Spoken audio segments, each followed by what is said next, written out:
Hello, and thank you guys for tuning in to another episode of Our Shared Experience. If you're watching this on my LaFleur Parkour YouTube and you're like, what the heck is Our Shared Experience? Well, I have another YouTube channel that I just started that is all about this, right? It is also a podcast that is available on all major podcast platforms, including Spotify, which I tend to listen to podcasts on all the time. And it's a little bit different. So if you guys are listening to this on the usual platform, today is going to be interesting because I'm talking about going pro. And I think this can be used very much in the parkour space. And I will use parkour as a reference quite often throughout this video. But also, it doesn't need to just be parkour. And the reason we're doing this video is called How to Go Pro. Not GoPro, like with a camera, but like how to go pro, how to be a professional at whatever it is that you love to do. I myself have always taken all the things that I love and figured out a way to make money off of it and just live and be a professional in those things. And it wasn't always about being a pro this or a pro that. It was a lot of my life and how I considered, especially early on, what was being a professional this or professional that was just, can you make money off of it? In the very beginning of parkour, it was like, you know, the urge to want to call myself a professional parkour athlete was there from pretty early on, even before that was really considered a thing, because I got involved in parkour pretty early. So the very first time where I was like, oh, that's it, I'm pro, was when I booked a kind of film/commercial with Eastman Kodak Company. And they flew me up to Rochester, New York, and we did like a few days of shooting with these giant film cameras, and it was this incredible experience where I got paid to be a parkour athlete. And I was like, this is life. I want to do this forever. And here I am now. That didn't make me a professional parkour athlete. And how you consider someone pro in any one thing is going to vary. You know, in a lot of sports and action sports, it's like, is a professional athlete someone who takes themselves serious? Is it just like you have a training regimen, you work out, you have a correct diet, and you're working with these trainers, and you're a pro athlete? Is it someone that just makes a living off of doing the thing they love? Is it you are a competitor that has won major competitions? You know, if you're in the art space, what makes you a professional artist? Is it selling a single painting? Is it selling multiple paintings, having your own gallery space? I don't know. It's like, I think it's a combination and a mixture and of so many different ingredients based on the thing that you are trying to go pro in. And I myself, you know, it's funny because I live in this very interesting space in the stunt man world, where a lot of times I don't, it's not like imposter syndrome, but it's like, I feel like I'm not a stunt man because I'm not someone who like trains fights, goes out, works on falls, does all this stuff. But then you look at my IMDb resume, and under the stunt category, I have 25 major film credits, and I'm doubling all these actors in TV shows as the main stunt guy. And all of a sudden you're like, well, what makes you a stunt man? You know, I'm a parkour athlete that gets stunt jobs is a lot of the times how I feel. But a lot of those jobs I'm getting aren't just parkour anymore. So like, where does that line get drawn? And when do I start to believe in the fact that I'm actually a stuntman and not feel weird about saying it? And I guess the question is also, why do you feel weird about saying that, Chessie? Well, because I know that there's other stuntmen that are like devoting their life to the stunt industry, whereas I have devoted a lot of my life to being a professional parkour athlete, and that it feels like I feel like other people deserve the title of stuntman way more than I do because of the stuff that they've done and dedicated their life to doing it. So anyway, what makes you pro? You know, in our sport, it's so many elements. I think it's a mixture of, you know, yeah, are you being paid to do what you love? Your skill level, obviously. I think one of the big elements in our sport, and probably this relates to most things in the world, which is a really weird one, is your peers, do the professionals, the already pros in that industry, do they consider you pro? You know, and will other stunt guys, do they call me a stunt man? You know, artists, do other artists know me and go, oh yeah, he's an incredible professional artist? And those are the questions that you need to ask yourself. But in parkour, it's interesting because you're like, well, how do you consider, you know, like if all the other pros have to consider you a pro to become pro, well, how did they become pro? You know what I mean? So it's like this weird, like chicken and the egg kind of thing. But at the end of the day, all the pros in our sport know who's pro. They get it. There's elements, and those elements that I think subconsciously affect our decision to consider another professional parkour athlete pro is like a mixture of like the visibility online, the marketing ability, right? Like how much have I seen of their stuff?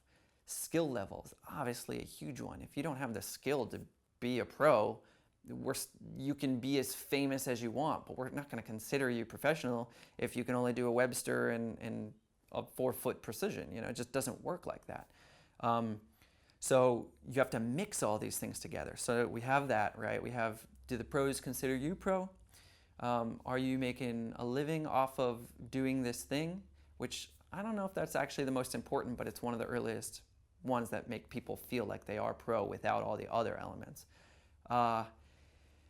Marketing, have you built an audience? Have you built a following behind this craft?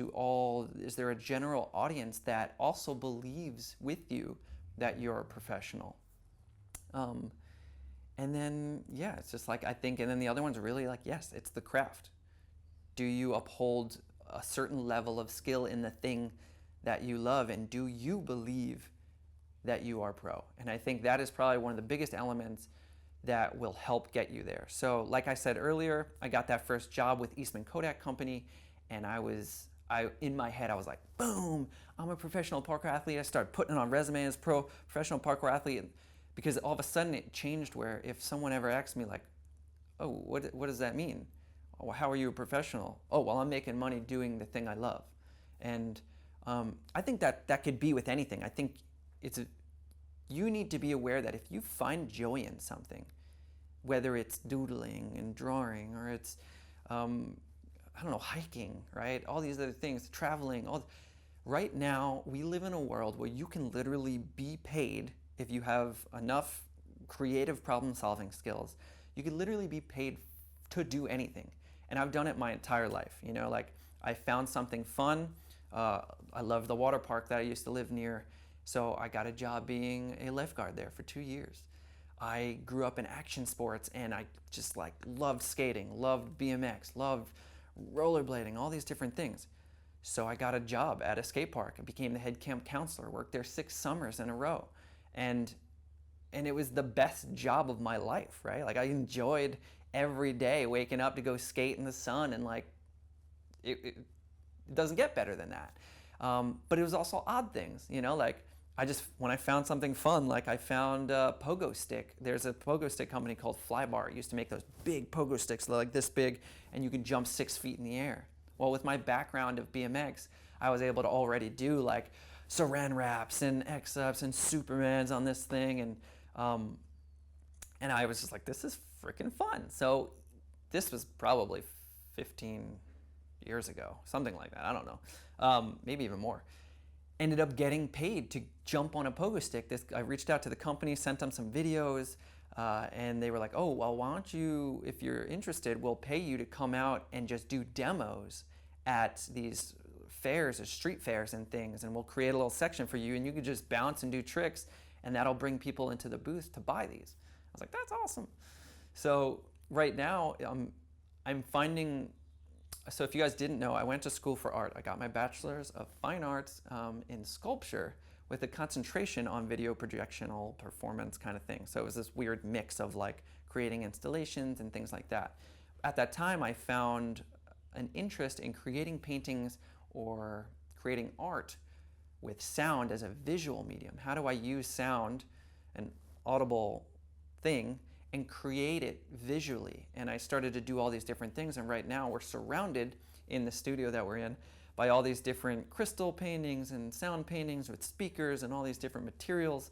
And I'm in a place where I still really like to do it, but there's part of me that hasn't shifted into wanting enough of to make it my thing and become a professional artist. I believe a lot in what I'm doing, but I also feel like I'm still exploring something. So maybe I don't believe in my art enough to want to take it serious. You know, I keep shooting all these videos of the process, but then the videos just sit there and I'm not editing them, I'm not putting them out, I'm not pitching them to my audience and posting them on Instagram. I go through these little windows of like, I should do it, well, let me do a little bit. And then I back off of it. So the big part of like going pro is like really wanting it, because at the end of the day, the other thing that you need to do to go pro is work. Like work your ass off. And that sounds like it isn't fun. But what I mean by that is like, sometimes working your ass off really isn't difficult, right? Like filming a cool fly bar, pogo stick video, editing it, and finding a contact to where to send it, and then reaching out and sending that video because, hey, it would be fun to do this thing, is work in relation to fun. So for me personally, I've always just thought, all right, well, if I enjoy doing something, there's probably a way to get paid to do it. And there's no better thing in the life than to make money doing what you love.